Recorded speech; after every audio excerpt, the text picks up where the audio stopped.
Assalamualaikum warahmatullahi wabarakatuh. Nama saya Jihana Bila Setiawan, absen 14 dari kelas 12 IPS 4. Saya akan mempresentasikan tentang APEC atau Asia Pacific Economic Cooperation. Apa sih pengertian APEC? APEC adalah sebuah forum ekonomi serta meningkatkan kerjasama dan liberalisasi perdagangan di mana meliputi keseluruhan ekonomi besar pada wilayah Asia Pasifik. Negara-negara yang mewakili dan menjadi anggota APEC berjumlah kurang lebih 22 anggota. Apa sih latar belakang APEC?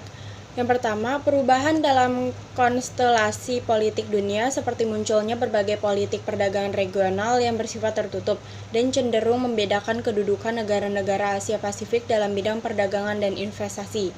Yang kedua, adanya dinamika proses globalisasi. Dinamika ini berdampak sangat luas dan terjadi secara global di seluruh belahan bumi, termasuk kawasan Asia Pasifik. Perubahan ini kemudian mendorong perekonomian negara-negara di kawasan Asia Pasifik menjadi saling tergantung atau interdependensi. Yang ketiga, adanya kekhawatiran akan gagalnya perundingan putaran Uruguay. Kekhawatiran tersebut sempat menimbulkan ketidakpastian atas masa depan perekonomian dunia. Adanya perubahan besar di bidang politik dan ekonomi yang terjadi dan berlangsung di Uni Soviet dan Eropa Timur. Selanjutnya ada tujuan dari APEC. Yang pertama, supaya dapat meningkatkan kesejahteraan dan juga pertumbuhan ekonomi pada kawasan yang ada di Asia Pasifik. Yang kedua, agar dapat meningkatkan kerjasama ekonomi dengan melalui peningkatan volume perdagangan dan juga investasi. Yang ketiga, agar memperjuangkan kepentingan ekonomi yang ada pada kawasan tersebut, serta di tengah-tengah perkembangan ekonomi internasional. Selanjutnya ada lagi sejarah dari APEC. Sejarah APEC yang dilatar belakangi dengan perubahan yang ada di Uni Soviet dan juga Eropa Timur. Runtuhnya Uni Soviet dengan menggunakan sistem ekonomi yang komunis dan juga diikuti perubahan sistem ekonomi di negara-negara yang ada pada Eropa Timur, yang pada sebelumnya telah menjadi pengikutnya. Sistem ekonomi komunis yang merupakan sistem ekonomi tertutup perlahan berubah menjadi sistem ekonomi yang liberal dan juga bebas. Dan kemudian muncul kesadaran bahwa di setiap negara saling memerlukan atau membutuhkan. Dan pada saat itu tengah berlangsung perundingan putaran Uruguay yang kemudian membahas masalah tatanan perdagangan dunia. Putaran Uruguay merupakan perundingan dari negara-negara yang masuk ke dalam anggota GATT atau General Agreement of Trade and Tariff di tahun 1986 di Punta del Este di Uruguay, dan kemudian muncul kekhawatiran atas kegagalan yang terjadi di perundingan itu yang kemudian menjadi sebab dibentuknya APEC. Selanjutnya ada anggota-anggota dari APEC.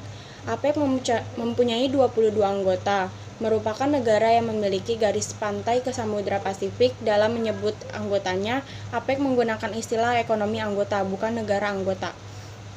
Berikut ini adalah negara-negara yang tergabung dalam APEC. Yang pertama, Australia bersama dengan Brunei Darussalam, Kanada, Indonesia, Jepang, Korea Selatan, Malaysia, Selandia Baru, Filipina, Singapura, Thailand, Amerika Serikat. Negara tersebut yang termasuk ke dalam organisasi APEC yaitu pada tahun 1989.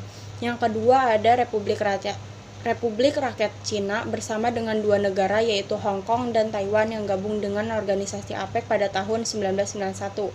Yang ketiga, Meksiko dan Papua Nugini yang daftar dengan organisasi APEC pada tahun 1993. Yang keempat, Chili bergabung dengan organisasi APEC pada tahun 1994. 5. Peru bersama dengan dua negara lainnya yaitu Rusia dan Vietnam yang gabung dengan organisasi APEC pada tahun 1998. Peranan APEC bagi Indonesia. Peranan APEC bagi Indonesia terbagi menjadi beberapa bagian, yakni sebagai berikut.